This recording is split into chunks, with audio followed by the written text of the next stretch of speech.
Boa noite. Então, queridos, nós estamos reunidos nesta noite aqui para falarmos um pouquinho sobre a Páscoa e sobre a Santa Ceia, né?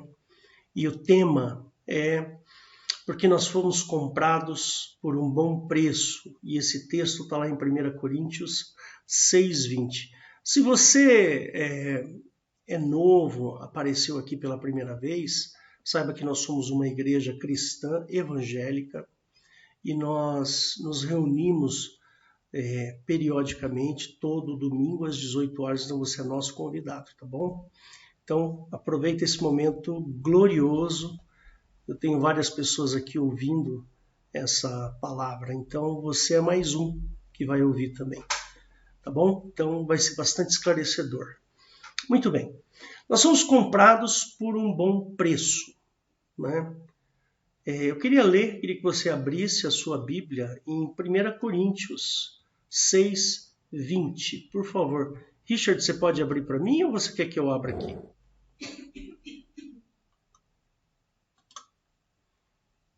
Ok, eu abro, pode deixar. Está sem Bíblia digital hoje.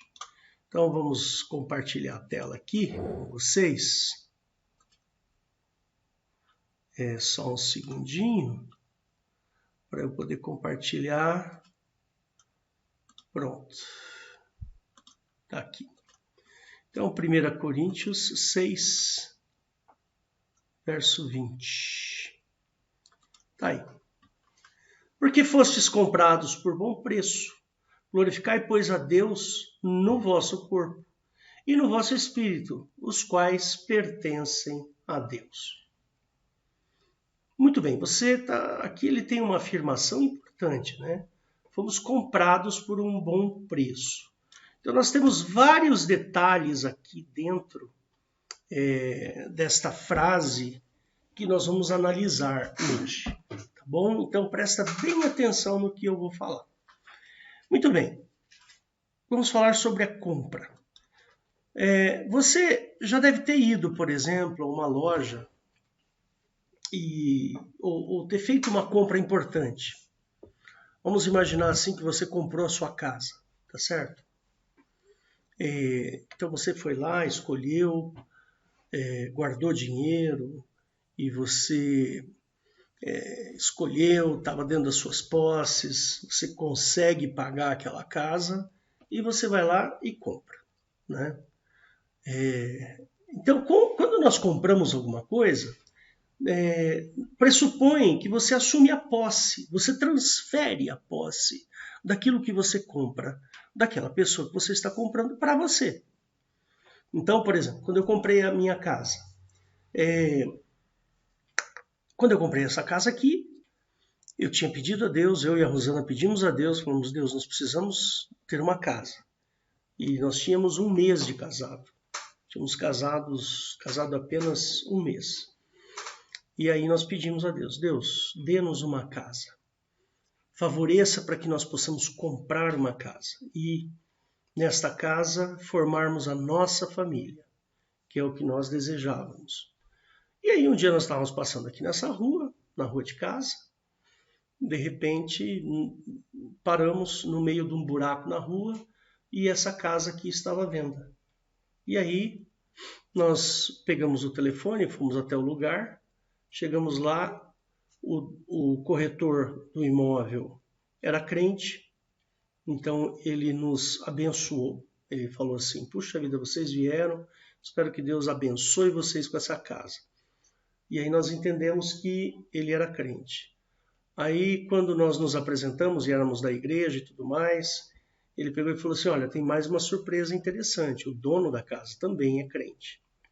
E aí nós procuramos o dono e ficamos sabendo que o dono era crente e participava da mesma igreja que nós, só que em outra cidade, né? Foi muito interessante.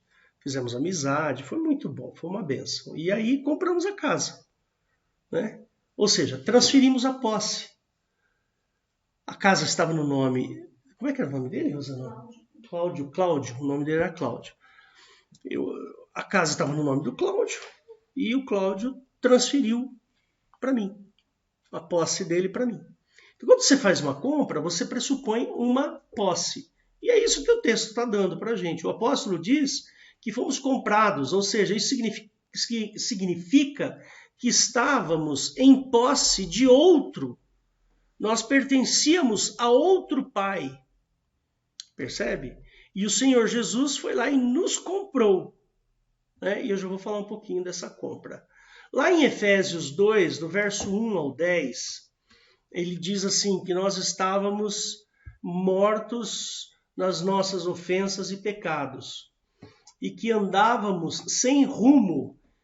Isso todos nós já sabemos.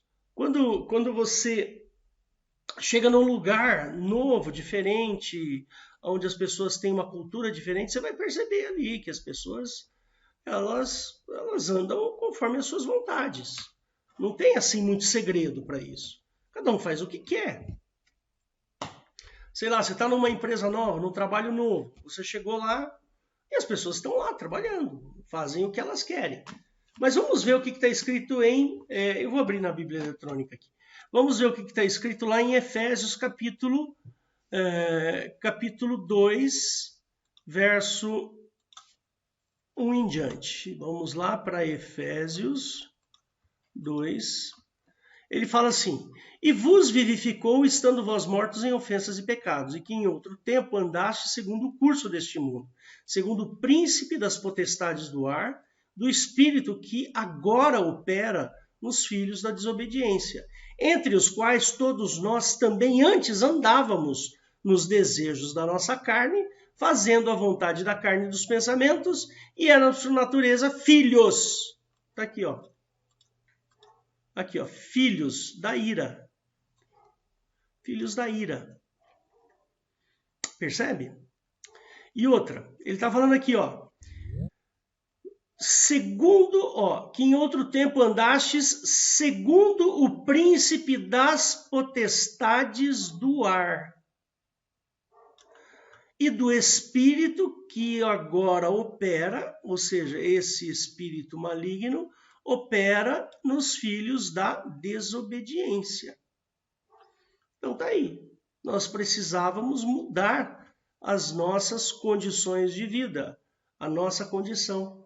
Essa condição de que eu sou uma pessoa que ando nos desejos da minha carne, ou seja, deu vontade de fazer, eu faço, e dos pensamentos, e por consequência de fazermos isso, de termos uma vida errante, uma vida sem rumo, nós éramos por natureza, ou seja, a nossa natureza era sermos filhos da ira. Olha lá, quem será que é esta ira? É engraçado porque, queridos, quando a gente começa a falar com uma pessoa, qualquer pessoa que você encontrar na rua, no trabalho, em qualquer lugar, você vai sempre, ao conversar com essa pessoa, ela sempre vai falar bem de si mesma, ou bem da sua família. Nunca ninguém se enquadra nisto que nós estamos lendo aqui. Pode conversar com qualquer um, ninguém se enquadra nisso. Ninguém se enquadra como filhos da ira, percebe? As pessoas têm a sensação, uma motivação de que elas são boas. Percebe? Elas são boas. Que há alguma bondade em si. Mas nunca, jamais, a gente consegue se olhar como filhos da ira. É difícil isso, né, Raquel? É muito interessante. Você consegue se enxergar como filho da ira? Não, ninguém. Percebe? Mas é uma verdade. Né? Nós estávamos mortos em ofensas e pecados. Quando nós estamos em ofensas e pecados, nós estamos na morte. E nós somos filhos da ira. Agora, uma pessoa que pratica isso, eu não estou falando de maldade. Uma pessoa má. Não é isso que eu estou falando. Não estou falando de um bandido, de um estuprador, de um ladrão, roubador, ou uma pessoa corrupta. Não. Eu não estou falando dessa pessoa. Estou falando de um ser humano normal, comum. Aquele que tem família, aquele que tem filhos, ou aquele que está na faculdade, ou aquele que, percebe? Que tem uma vida normal. Olha só como Paulo considera uma pessoa normal. Ele escreve aqui nesta carta dizendo que para essas pessoas, elas andam segundo o curso deste mundo. Não está falando da maldade. Ai, ele é um assassino. Não, porque não é isso que eu estou falando. Estou falando de uma pessoa que anda segundo o curso deste mundo. Vai para a balada, bebe, fuma, sai com um monte de mulher ou de rapaz e vive uma vida comum, que aparentemente é uma vida normal, não é? Se você pegar, por exemplo, eu vou falar um pouco mais daquilo que eu via na minha juventude, porque hoje em dia as coisas podem ter mudado um pouco mais. Mas, por exemplo, se você considerar um rapaz que está aí, sei lá, 18 anos, 19 anos, 20 anos, começou a trabalhar agora numa empresa, tem um saláriozinho lá e tal, aí chega no fim de semana, de repente ele comprou uma moto, aí chega no fim de semana, ele vai pra balada, ele vai curtir a vida, ele vai sair com uma garota, ele vai dançar, ele vai beijar, ele vai, né, etc, etc. Absolutamente normal. Aí, deu lá 2, 3 horas da manhã, volta para casa, vai dormir. Dia seguinte acorda, oi mãe, tudo bem? Tá, oi pai, tudo bem? Não sei o quê, blá, blá. Percebe? Eu estou falando desta pessoa, uma pessoa normal. Paulo considera esta pessoa como filhos da desobediência e como filhos da ira. Olha que interessante. Por isso que o Senhor Jesus nos compra. Percebe? Ele nos compra, ele nos dá outra herança. A herança para estes filhos da ira e os filhos da desobediência é a morte. Mas quando o Senhor Jesus nos compra, ele nos dá uma vida eterna. Aí vamos lá no verso 4. Mas Jesus, que é riquíssimo em misericórdia, pelo seu muito amor com que nos amou, estando nós ainda mortos em nossas ofensas, nos vivificou juntamente com Cristo. Pela graça sois salvos. E nos ressuscitou juntamente com ele e nos fez assentar em lugares celestiais em Cristo Jesus, para mostrar aos séculos vindouros as abundantes riquezas da sua graça, pela sua benignidade para conosco em Cristo Jesus.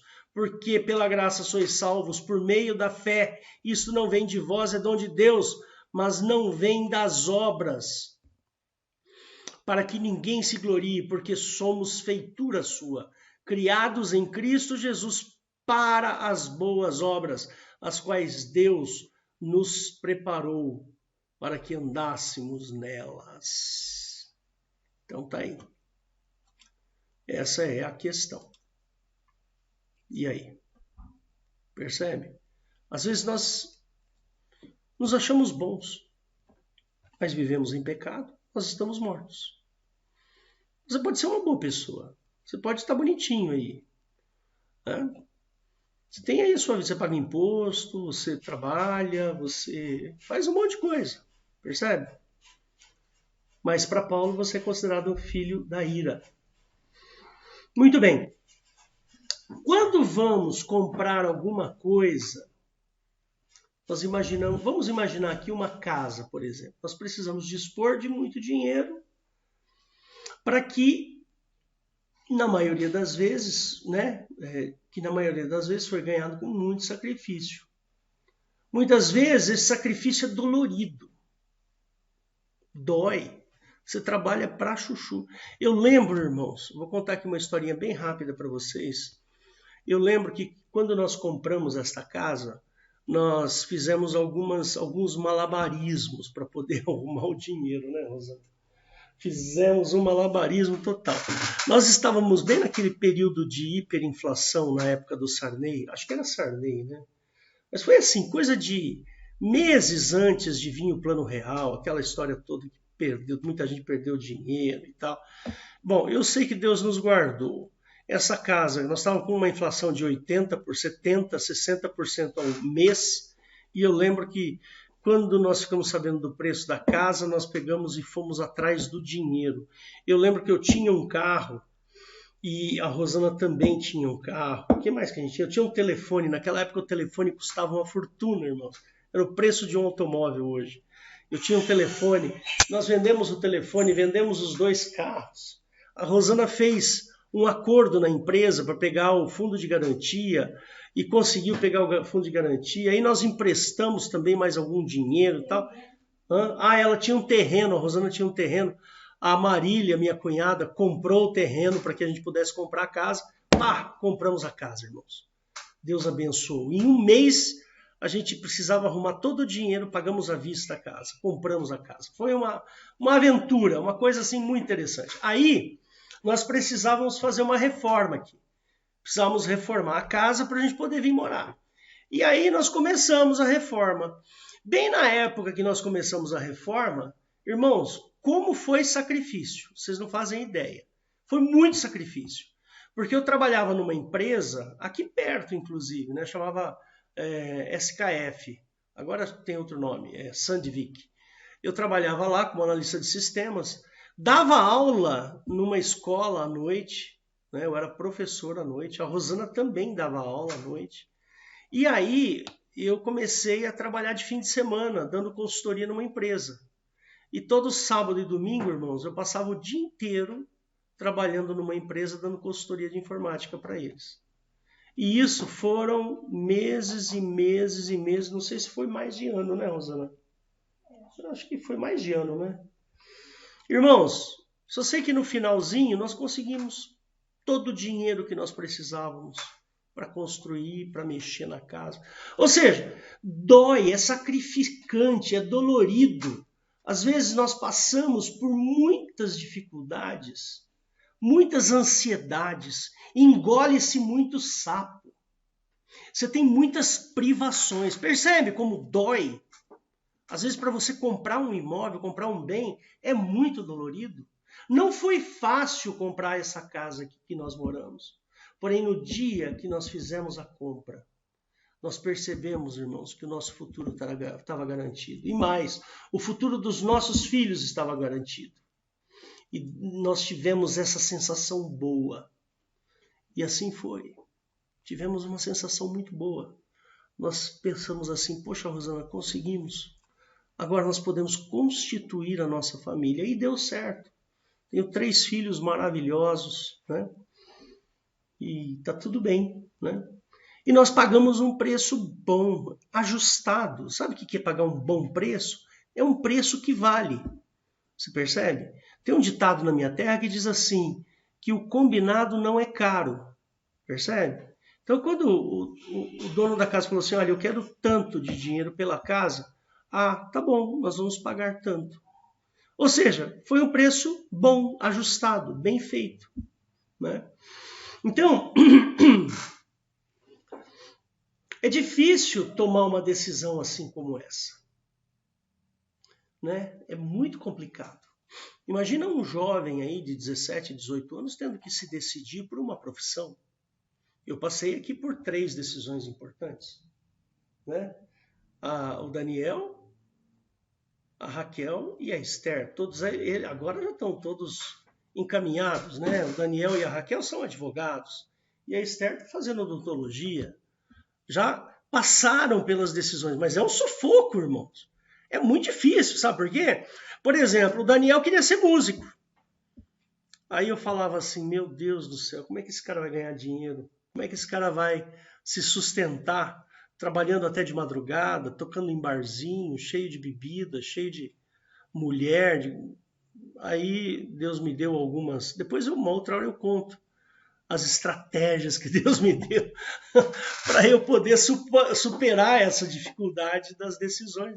Mas uma hora ele teve que decidir. Ele falou, não, pai, eu vou fazer direito. Ah, beleza, foi e fez. A Raquel também. Ah, pai, eu vou fazer direito também. Então vai, faz. A Esther queria fazer psicologia, né?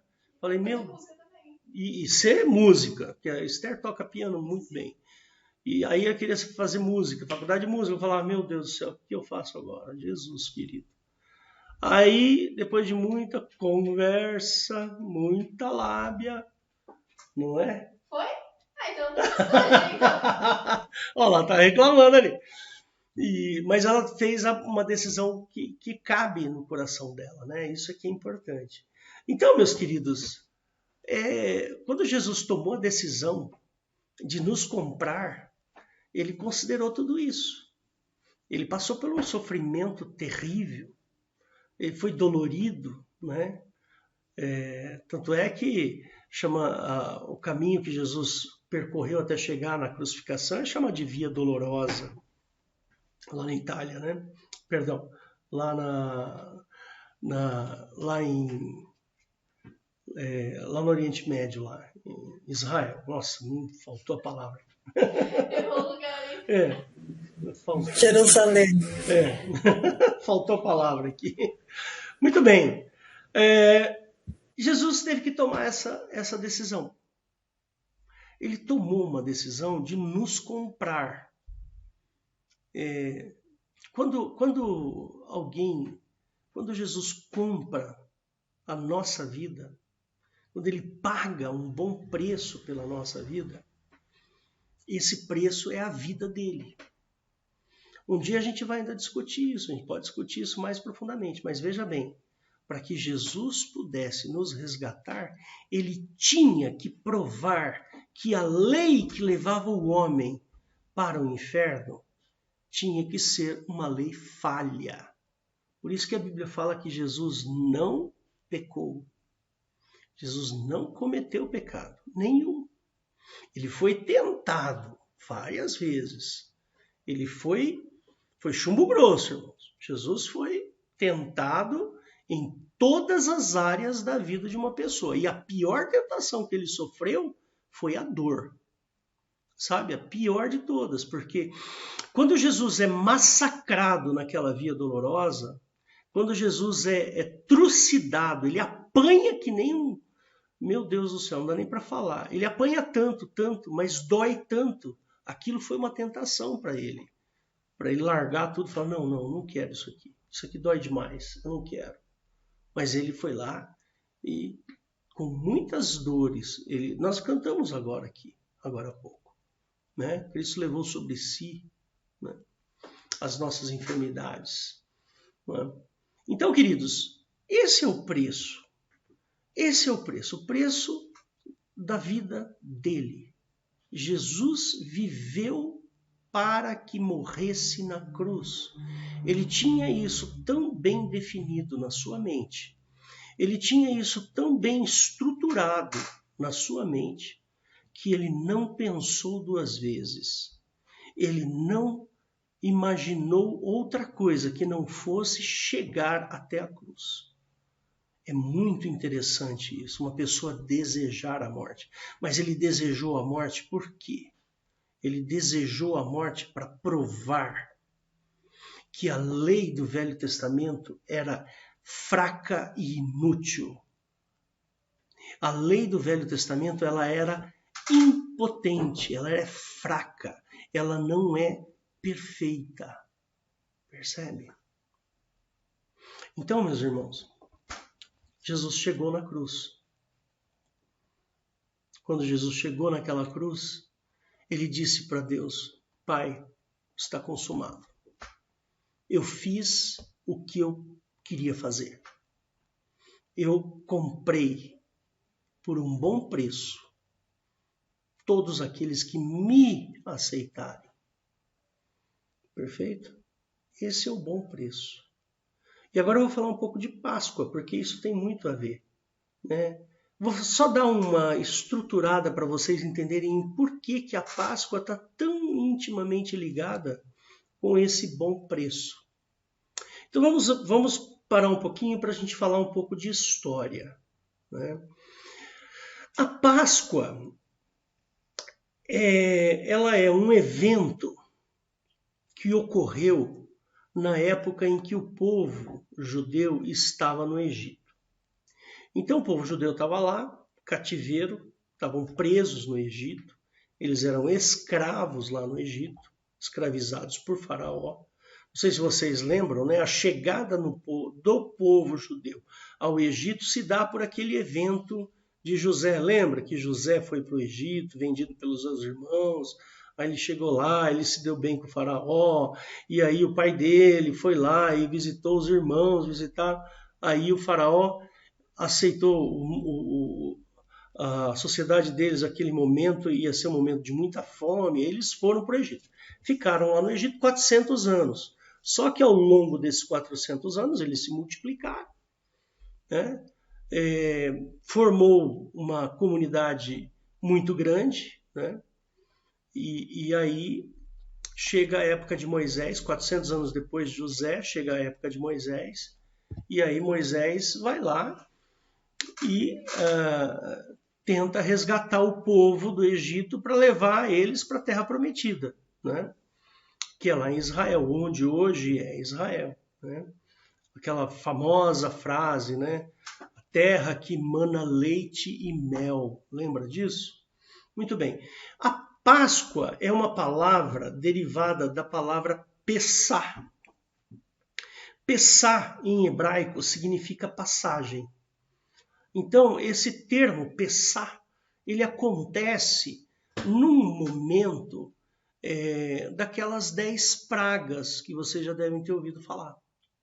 Lá, quando Moisés tenta resgatar o povo, tirar das mãos de Faraó, Faraó resiste. Não vou discutir aqui as causas e tudo mais, mas tem um determinado momento que Jeová manda que eles fizessem um evento lá, porque um anjo da morte iria passar sobre aquelas terras e todo primogênito seria morto. Então é o anjo da morte. Só que aqueles que fizeram o que Moisés mandou fazer, não teve o seu filho primogênito morto. Inclusive Faraó teve o seu filho morto, né? Então isso daí está lá em Êxodo, capítulo 12, do 1 ao 28. Pois você lê, nós não vamos ler tudo não, tá? Eu vou talvez só ler um pedacinho para vocês aqui, né? Mas aquele momento foi um momento tenebroso. Êxodo 12. Então estava lá, né? Aquele momento bem difícil. Eu vou colocar aqui na tela para vocês, para a gente poder ver juntos aqui, né? Compartilha. Agora vamos lá em Êxodos 12. O verso que eu quero ler depois vocês leem tudo, tá? Vou ler do 11 em diante. Tem bastante coisa que acontece ali antes. Por exemplo, lá no verso 7, quer ver? No verso 7 ele fala, e tomarão o sangue que ele está falando é do cordeiro, né? E poluão nas ombreiras e na verga da porta das casas em que comerem. Naquela noite comerão a carne assada e assim vai. E não comereis dele nada cru, nem cozido em água, tal, e assim vai. E lá no verso 11, que é o que eu quero ler para você, ele fala, assim, pois, o comereis, com os vossos lombos cingidos, e os vossos sapatos nos pés, e o vosso cajado na mão, e comereis apressadamente. Esta é a Páscoa do Senhor. E passarei pela terra do Egito esta noite, e ferirei todo o primogênito na terra do Egito, desde os homens até os animais, em todos os deuses do Egito farei juízos. Eu sou Jeová. Percebe? E aquele sangue vos será por sinal nas casas em que estiverdes. Vendo eu sangue, passarei por cima de vós, e não haverá entre vós praga de mortandade, quando eu ferir a terra do Egito. Depois vocês fazem a leitura do texto, tá bom? Façam a leitura desse texto. Mas esta passagem do anjo da morte sobre a terra do Egito é chamada de Páscoa. E a palavra passar significa Pessah em hebraico. Ok? Então essa é a origem, né? É a origem da Páscoa. Tem alguns exegetas aí que colocam também a passagem pelo Mar Vermelho, né? Mas a origem mesmo da Páscoa está aí. Então, todo ano, o povo judeu faz uma comemoração desta Páscoa. E é uma festa amplamente festejada pelo povo judeu. E isso também ocorreu lá na época de Jesus, né? Então, a Páscoa, ela não está... a origem da palavra, a origem da festa, a Páscoa, não é a morte e ressurreição de Cristo. Mas a origem da palavra Páscoa, ou da festa da Páscoa, é uma origem horrorosa, irmãos. É terrível. É de uma coisa horrorosa. Por quê? Porque é a passagem de um Deus faminto de morte, ok? E ele passa por cima da terra do Egito e fere o primogênito de todos os que estão naquela terra. Percebe? É uma festa, é uma comemoração horrorosa. Mas, para o povo judeu, aquilo foi uma grande vitória. Por quê? Porque aquilo foi, vamos dizer assim, um momento importante para que o povo fugisse do Egito e atravessasse o Mar Vermelho e fosse libertado. Percebe? E essa festa de Páscoa, ela vem sendo feita há mais de 4.000 anos. Não faço ideia de quanto tempo. Você tem ideia aí, Valdo, de quanto tempo? Eu não tenho aqui a época em que aconteceu, quantos anos antes de Cristo, mas com certeza foi mais de 2.000 anos antes de Cristo que isso aconteceu. E essa festa vem sendo feita todo ano. E existe um jeito de se fazer essa festa. Existe uma maneira de se fazer essa festa da Páscoa, definida lá no Velho Testamento. Então, tem uma coincidência nessa história toda, que é justamente a obra de Cristo. Ela é feita exatamente no domingo de Páscoa judaico. Percebe? Eu vou ler aqui o que eu escrevi.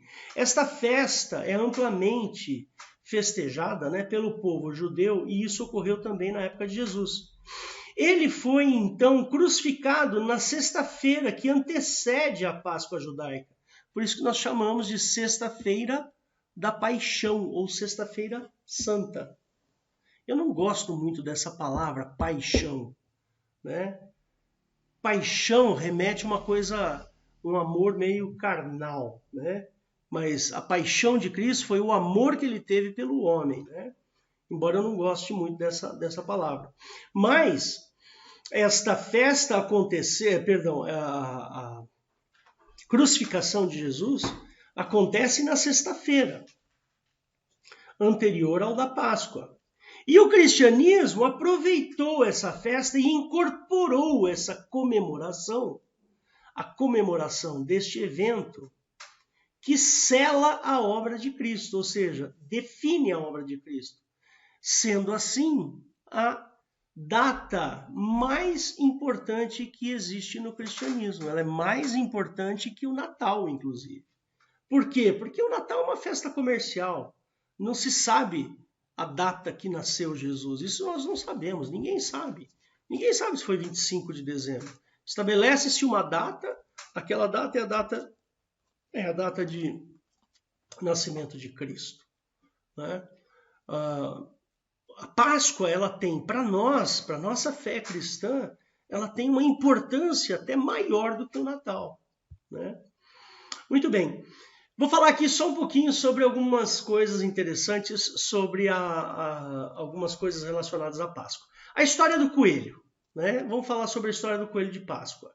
Esse coelho de Páscoa, ele faz referência ao início da primavera no hemisfério norte, onde um dos primeiros animais que saem do período de hibernação é o coelho.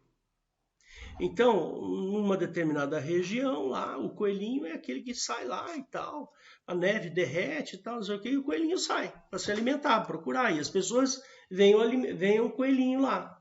E também ao fato de que o coelho é um animal de procriação rápida, simbolizando assim...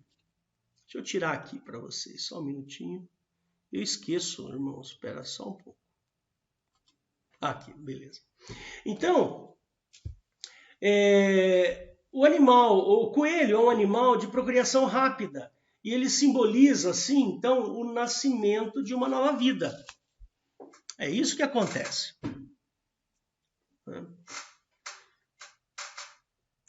E também há uma mistura de crenças nórdicas com relação ao coelho, tá?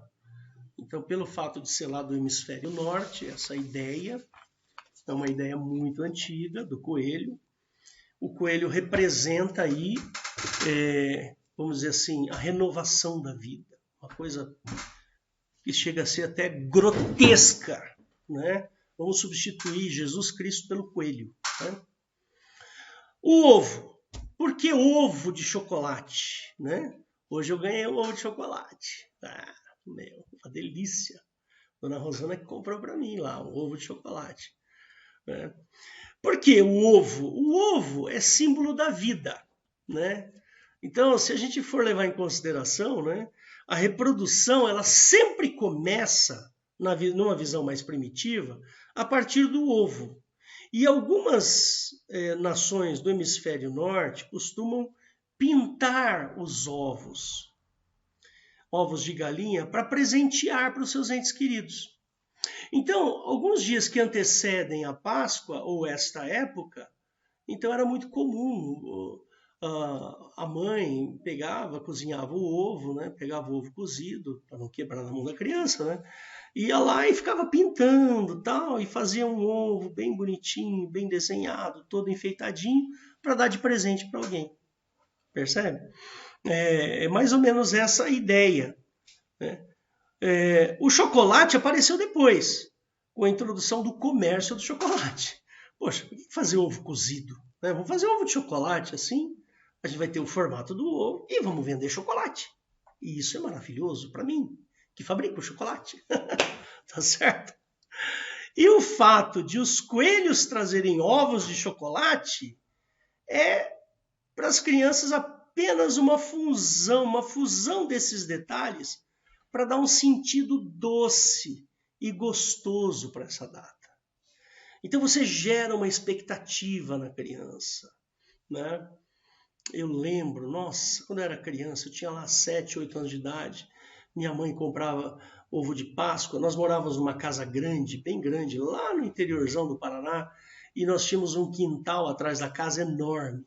E meu pai gostava muito de plantar fruta, e tinha galinheiro, e tinha frutas, e não sei o quê. E a minha mãe ia, imagina, 4 filhos naquela época, né?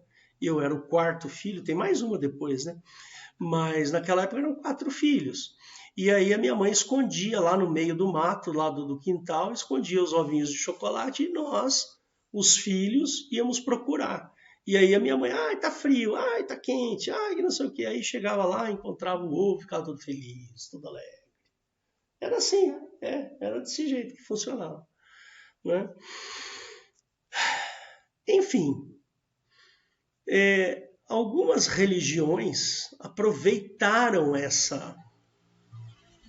esse evento, essa forma, né, de se fazer a Páscoa, e incluíram nas suas festas estes costumes nórdicos, lá do norte da Europa. Então, o coelho, o ovo, tudo isso acabou sendo incorporado à nossa cultura e hoje em dia não se faz uma Páscoa sem ovo de chocolate e sem o coelhinho da Páscoa. Mas nada mais é do que uma alegoria que tenta esconder o verdadeiro significado da Páscoa, que é a morte na sexta-feira e a ressurreição do Cristo no domingo. Percebe? Esse é o verdadeiro significado da Páscoa. Nós deveríamos nos reunir na nossa casa, no domingo de Páscoa, nos reunirmos, fazer um belo de um almoço e glorificar o nome de Jesus nesse almoço. Porque é Ele quem merece toda a honra e toda a glória. Não é o coelho de Páscoa, não é o ovo de Páscoa.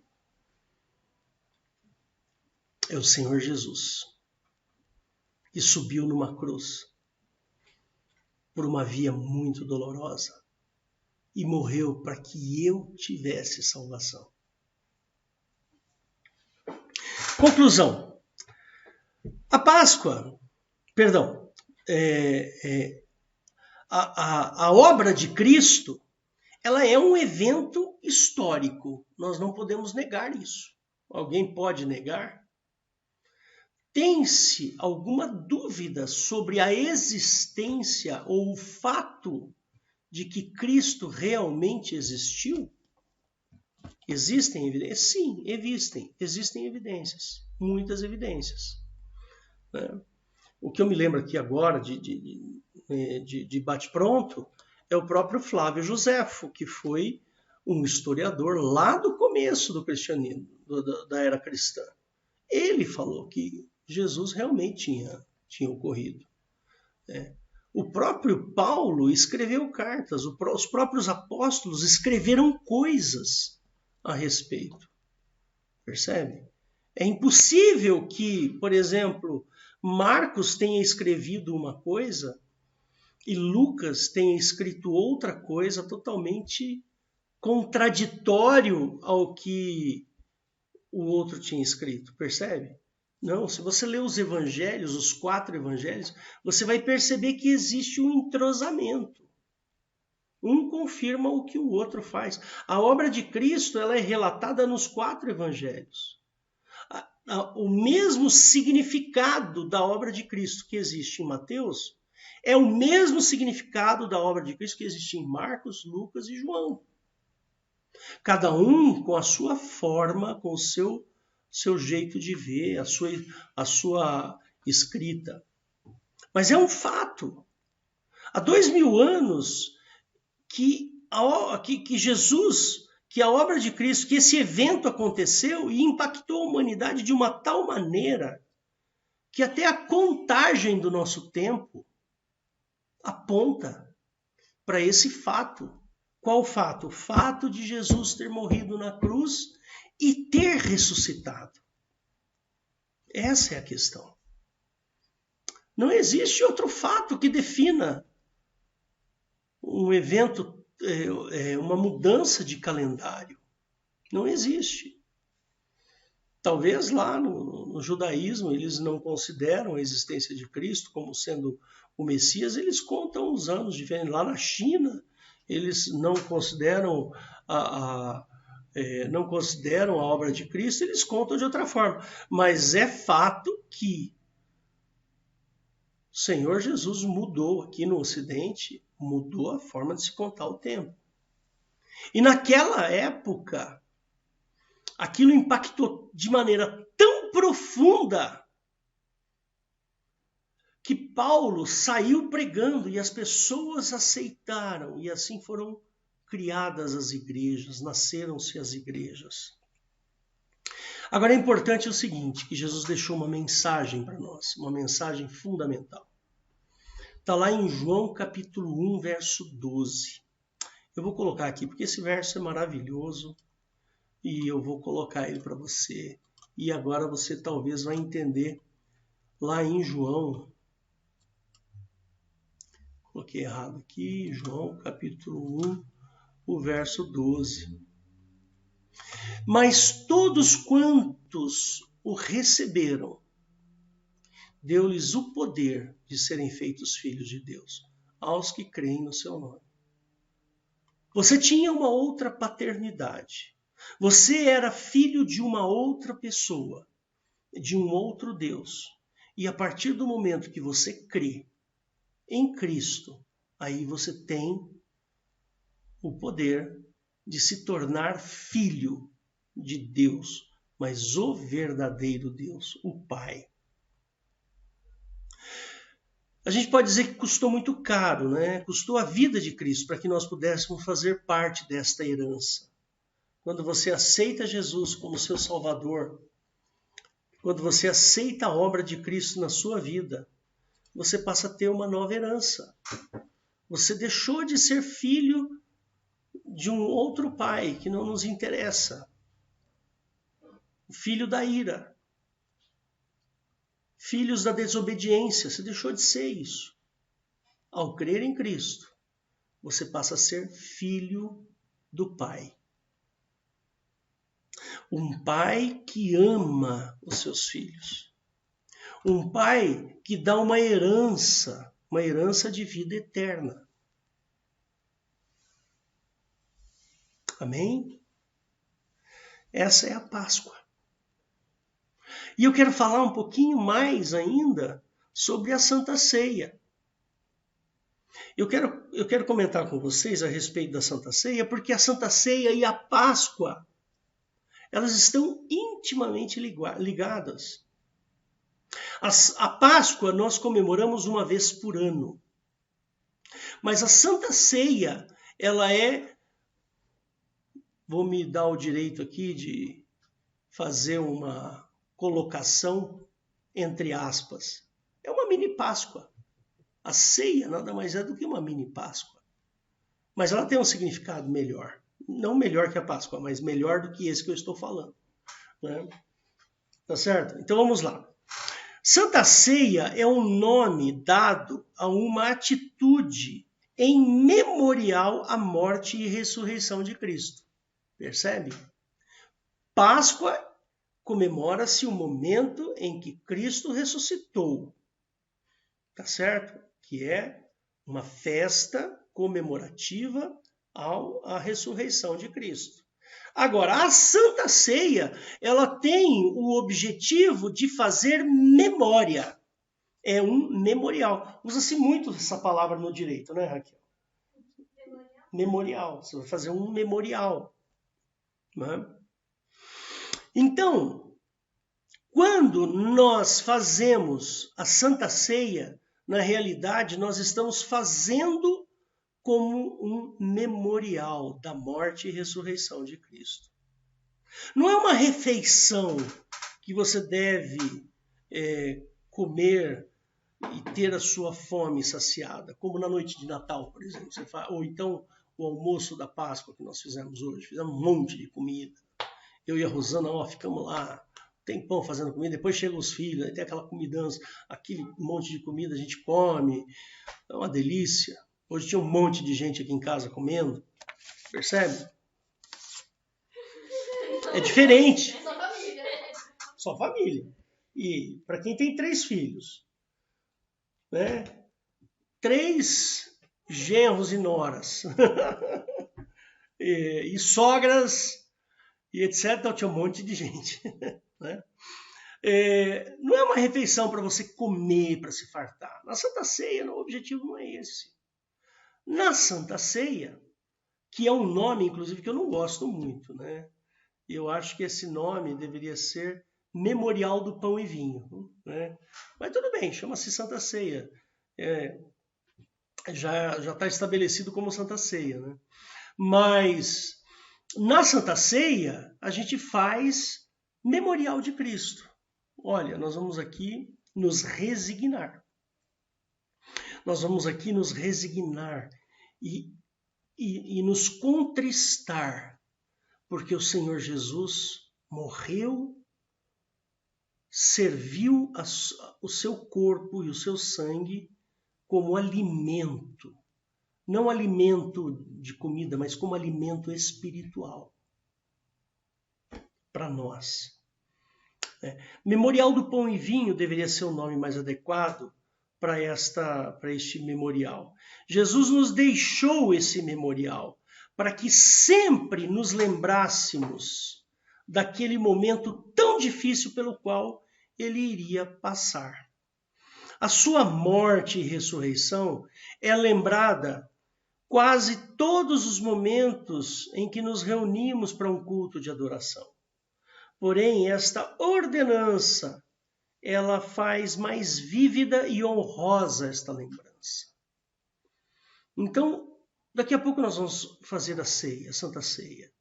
E naquele momento que nós fizermos a Santa Ceia, nós vamos fazer um exame de consciência. Nós vamos ficar resignados, nós vamos ficar introvertidos, introspectos. E no nosso coração, na nossa mente, nós vamos glorificar a Deus, vamos agradecer ao Senhor Jesus por ter morrido por nós, por ter morrido por mim. Vamos lembrar do seu doloroso momento na cruz.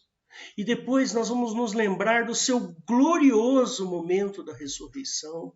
E nós vamos comer um pedacinho de pão, fazendo referência ao corpo dele. Como se nós estivéssemos mascando, comendo a carne do Senhor Jesus. Porque foi isso que nós fizemos, espiritualmente falando.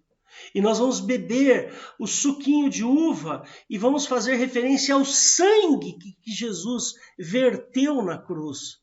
Como se aquele pequeno cálicezinho de suco de uva ou de vinho que você vai usar é como se fosse uma referência ao sangue vertido. E você bebe o sangue de Cristo. Percebe? Mas só de uma forma metafórica, fazendo uma referência. Isso é a Santa Ceia.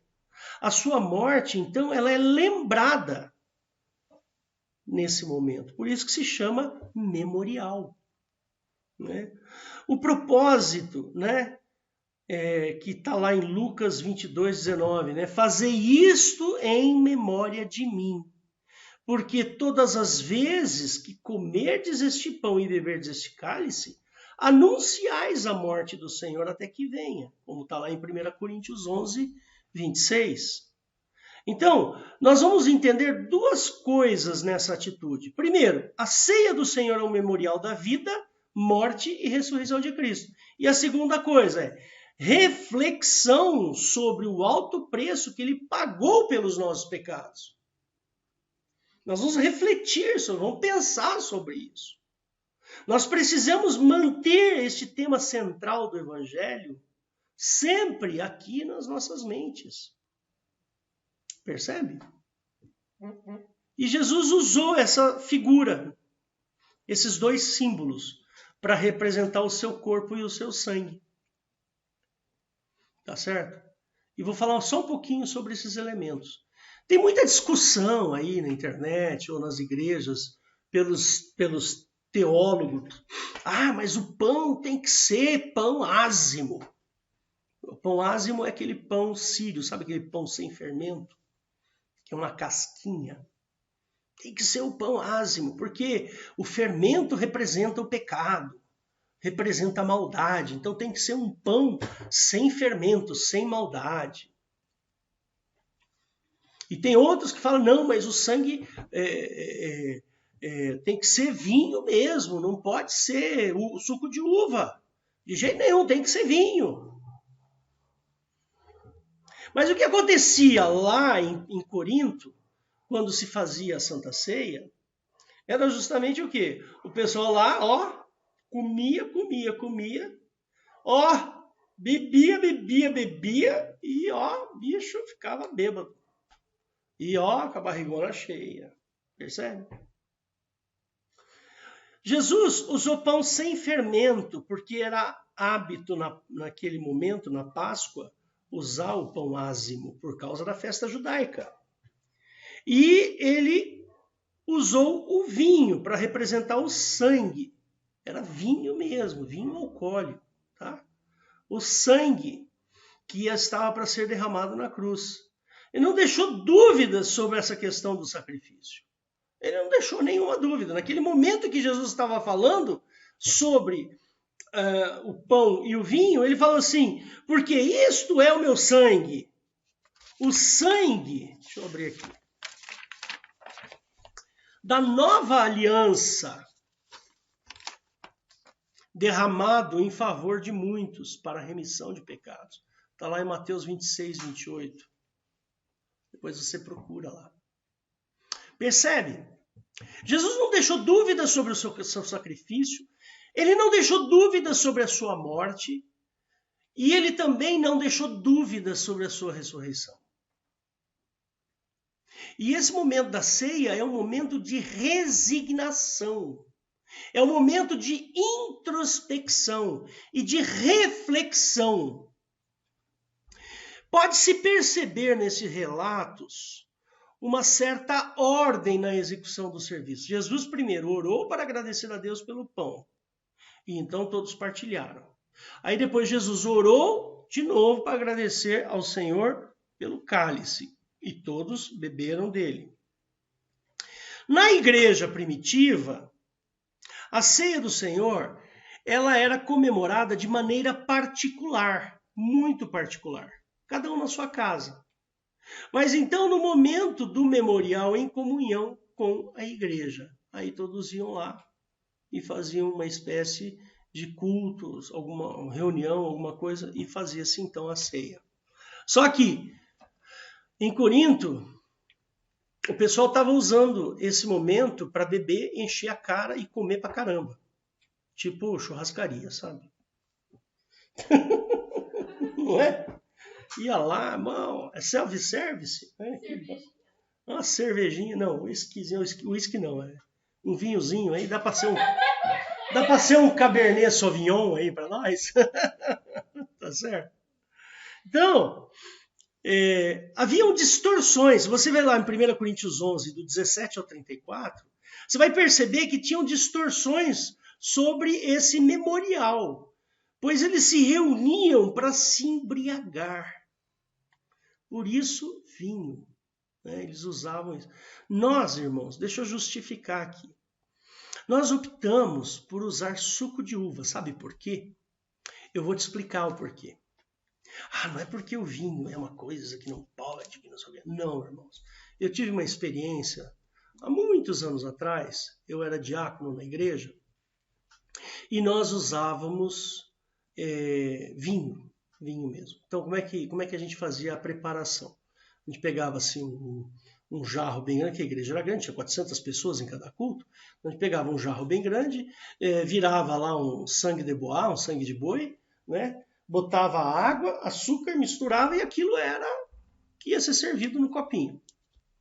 Só que muitas pessoas acabavam chegando na igreja ex-alcoólatras. E para quem sabe que para um alcoólatra beber um golinho que seja muito pequeno de uma bebida alcoólica pode ser um retorno fatídico pro vício. E nós tivemos um caso assim. Eu lembro hoje. Nós fazíamos isso, o sujeito bebeu, voltou pro vício. Percebe? Foi muito difícil para a gente entender isso aí. Nós sofremos muito com isso. O sujeito morreu de cirrose hepática depois, para você ter uma ideia. Nós acompanhamos o cara, tentamos tirar ele do vício de novo, não conseguimos.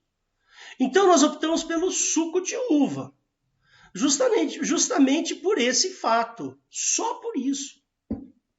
Se você quiser usar vinho, pode usar, não tem problema nenhum. Percebe? A questão toda não está na natureza dos elementos, mas está na natureza da comemoração. É o que nós estamos fazendo. E se um dia você não tiver um suco de uva, faz com guaraná. Percebe? Não tem problema nenhum. Faz com água. Não tem problema nenhum. O que importa não é a natureza do elemento que está usando pão e vinho, mas sim a natureza do que está acontecendo, do evento. Ideal seria se você fizesse de maneira como ordenado pelo apóstolo Paulo. Mas, irmãos, Deixa disso, né? Vamos pensar aqui, ó, vamos usar a cabeça, né? Paulo, então, coloca uma ordem nesse memorial. Ajunta-se para celebrar o memorial, versos 33 e 34. É um momento de bastante reflexão, pois a obra de Cristo ela é profunda. Tanto é que no verso 28 a 32, ele fala assim, examine-se. Por isso que tem que ter um momento de reflexão. Não se deve fazê-la de maneira leviana, pois tal fato é considerado culpa do corpo de Cristo, culpa do corpo e do sangue. No verso 27 e 29 você vai encontrar isso. Tá bom? Essa é a mecânica da Santa Ceia. É assim que deve ser. Agora eu vou dar alguns esclarecimentos para vocês. Tá bom? O pão servido por Jesus na ceia, ele era ázimo, sem fermento. Pois era a Páscoa judaica, ou seja, tradição, puramente tradição. Tradição lá da Páscoa judaica. Mas ele não menciona esse fato, então tanto faz se usar pão. Pão feito de farinha, broa de milho, não importa. É pão. O pão foi servido durante a refeição, não como uma refeição. Percebe? Então eles jantaram, fizeram lá, jantaram, comeram, tal, não sei o que. Agora vamos passar para a Santa Ceia. Então não é uma quantidade de pão para você comer e ficar com a barriga cheia, não. É um momento de reflexão. Representa-se, faz referência a esse momento de reflexão. O vinho era vinho mesmo, tá? Não tinha essa de suquinho de uva, como dizem algumas religiões. Não, era suquinho. Ué, como é que você vai se embriagar com suquinho? Tanto é que Paulo fala que alguns se embriagavam. 1 Coríntios 11, 21. Embriagar significa encher o caneco, irmão. Então era vinho. Por que nós usamos suco de uva? Já expliquei. Os participantes devem fazer um exame de consciência. Ou seja, pressupõe que o participante da ceia seja um adulto. Porque quem faz exame de consciência são os adultos. Ah, mas a criança não pode tomar ceia? Pode, irmãos. Não tem problema. Para a criança vai ser um pedacinho de pão, um golinho de suco de uva. Imagina. Ela vai proibir uma criança de participar ali só porque... Não, peraí. Não é um momento mágico. Não existe magia, feitiçaria. Percebe? Coisas... Não, imagina. É um momento de reflexão.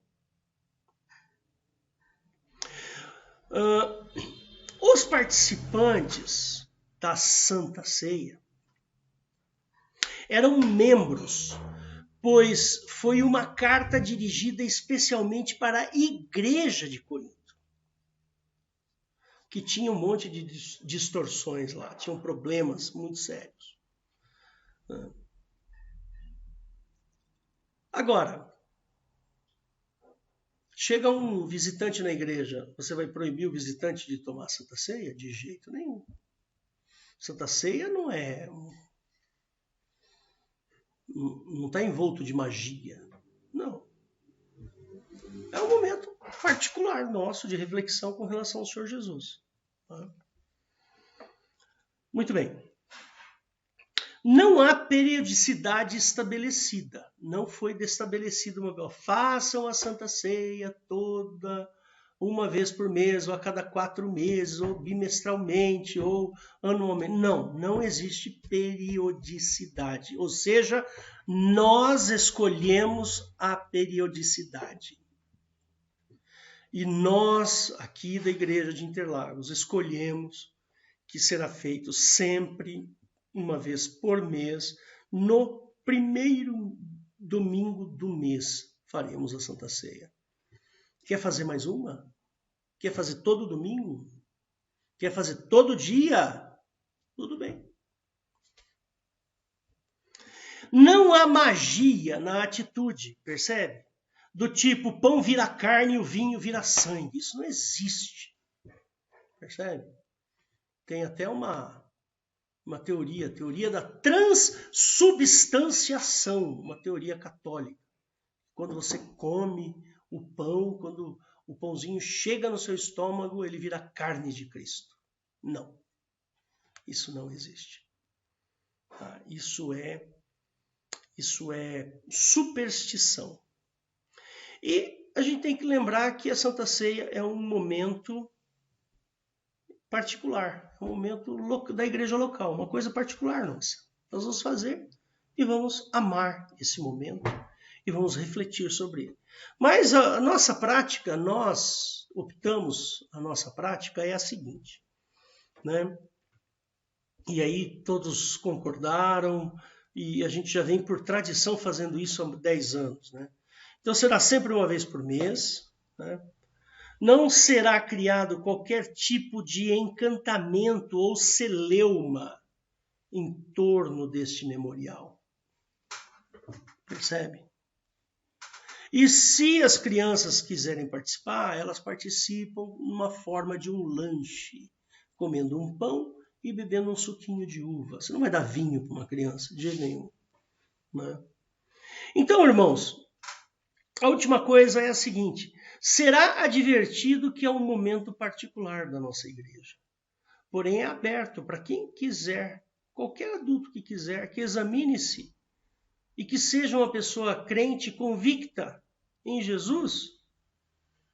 Problema nenhum. Faça a ceia. Participe da ceia. Esse é o nosso momento. Então, irmãos, queria deixar essa instrução para vocês, né? Instruído. E eu tenho aqui, ó, todas as minhas anotações, tá? Se alguém quiser todas as minhas anotações, elas estão aqui. Tudo que eu falei está aqui nesse papel. Eu fiz esse estudo hoje à tarde. Então, irmãos, vamos participar da Santa Ceia de maneira simples, aberta, com o coração cheio de alegria e cheio de resignação e cheio de constrição, porque Jesus morreu e foi dolorido para ele, mas ele ressuscitou, que foi muito glorioso. Percebe? Vamos fazer isso. Eu só vou terminar aqui a gravação e a gente já volta para a prática da Santa Ceia.